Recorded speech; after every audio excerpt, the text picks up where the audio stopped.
जय सद्गुरु प्रभु महाराज की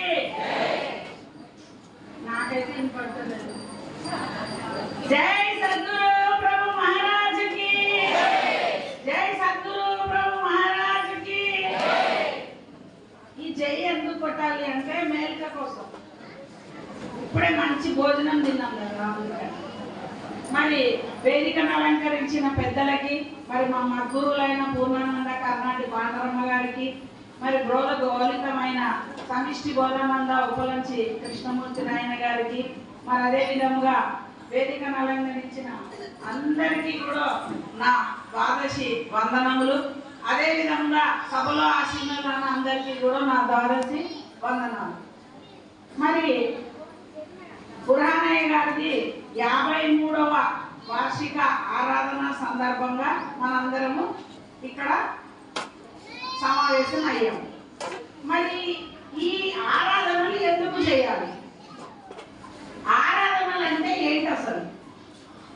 ఎందుకు చేయాలి అంటే గురు బోధలచే గుర్తెరిగి గుర్తు వాసిన నరునికే దీనిది శక్యమైతుంది, వేరే వాళ్ళకి తెలియదు. అంటే ఆ గురువుకి సేవ చేశారు వారి గురువులని.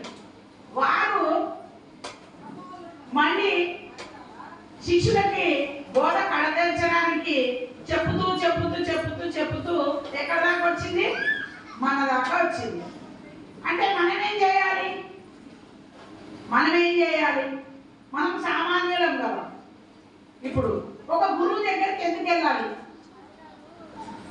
ఇందాక అందరు పెద్దలు చెప్పినారు, డబ్బు కావాలా, లేకపోతే మనకి ఇల్లు కావాలా, లేకపోతే కనుక వస్తు వాహనములు కావాలా, ఏం కావాలి? అచల గురువు దగ్గరకు వస్తే అవన్నీ ఏమి ఉండవు, తక్కువ టామారాలు ఏమి ఉండవు. ఒక్కటే జనన మరణంని బాప్సే గొడవ తప్ప వేరే ఏవి కూడా అచల గురువులు చెప్పకూడదు.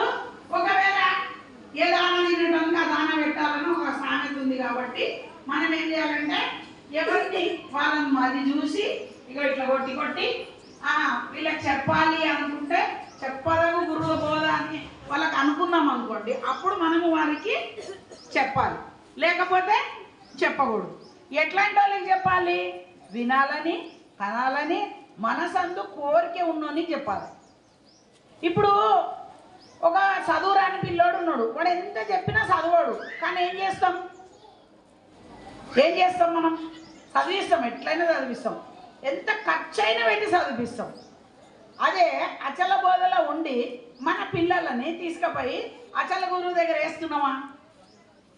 డాక్టర్ కొడుకును డాక్టర్ చేయాలనుకుంటాడు, యాక్టర్ కొడుకుని యాక్టర్ చేయాలనుకుంటాడు. మరి గురువుల కొడుకులు గురువులను ఎందుకు చేయాలనుకోరు? అంటే వినరు, వాళ్ళ మాట వినరు.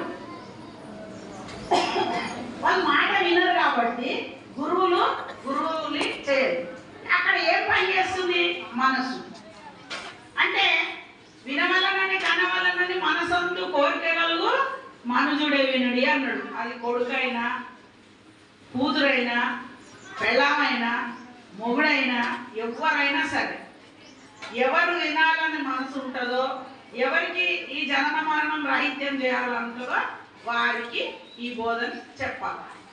మరి ఈ దీక్షితీయ గ్రంథం ఎవరికి ఇవ్వాలి? ఈ గ్రంథం అనేది ఒకటి ఉంది, అందరి దగ్గర ఉంది. అంటే మనం ఎవరు కూడా ఉండి చేతులు ఎత్తుతలేము, లేక చేతులు ఎత్తుతలేము. ఈ గ్రంథం ఎందుకు చదవాలి అంటే ఆ గ్రంథం ముట్టుకుంటే కాలిపోతాడు. అమ్మో నేను కాలిపోతాను భయం అవుతుంది అందరికి. ఎందుకు అంటే అందరూ అన్ని ఏం చెప్తాడు? ఈ మూలం లేని గుర్తెరిగే శరీరం ఏమీ లేదు. కానీ ఈ మూలం లేని గుర్తెరిగే శరీరం లేకపోతే నీకు ఆ గ్రంథంలో నీకేమైంది అంటే అది అర్థం కాక. మన అర్థం కావాలంటే గురువు ఎంత సాధనలు వేరే దాంట్లో లేవు కదా, దీంట్లోనే సాధనలు ఎక్కువ. ఏం సాధన కావాలా మనకి? మౌనం అనే సాధన కావాలి, ఓపిక అనే సాధన కావాలి, వినాలనే సాధన కావాలి, కనాలనే సాధన కావాలి. అప్పుడు మనకి ఈ బోధ అనేది పట్టుబడుతుంది. ఇట్లా పట్టుడని సాధువులు ఇచ్చిన వల్లకుండిన బోధ మళ్ళీ దొరుకుతుందా? వెళ్ళాను, ఇక నేను నిద్రపోతున్నాను, నిద్రపోయింది. ఆ ముచ్చట ఏం చెప్పిండో నీకు మిస్ అయిపోయింది, అంతే కదా. మళ్ళీ పోయి గురువుని అడుగుతాం. గురువుకి శరీరం ఉంది, గురువుకి మనసు ఉంది, గురువుకి అన్నీ ఉన్నాయి కదా, గురువుకి కూడా ఎరుక ఉంది. మరి ఎరక లేకుండా చేయాలంటే శిష్యుడు ఎరక లేకుండా వినాలా, గురువు ఎరక లేకుండా. గురువుకి ఎప్పుడు ఎరక లేకుండా పోతుంది?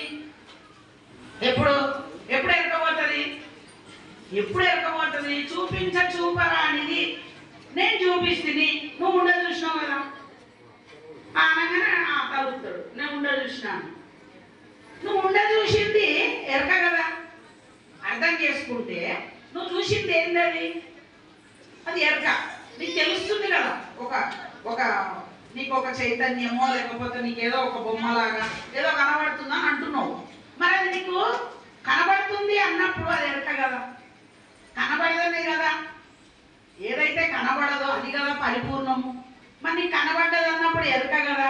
ఆ ప్రశ్నను గురువుని అడగాలి. గురువుని అడిగితే అప్పుడు గురువు ఏం చేయాలంటే అడ్డలు తినాలి, అడ్డలు తినాలి. వీళ్ళు ఏం చేయాలి? శిష్యులు అది అరిగేదాకా ఆయన పెట్టాలి, పెట్టి కూర్చోబెట్టి వినాలి. అప్పుడు ఏం చేయాలి? ఏం సాధన కావాలి? వినాలి. వింటే మాటల వల్లనే బోధ చేయాలి కానీ వేరే పద్ధతి ఏం లేదు.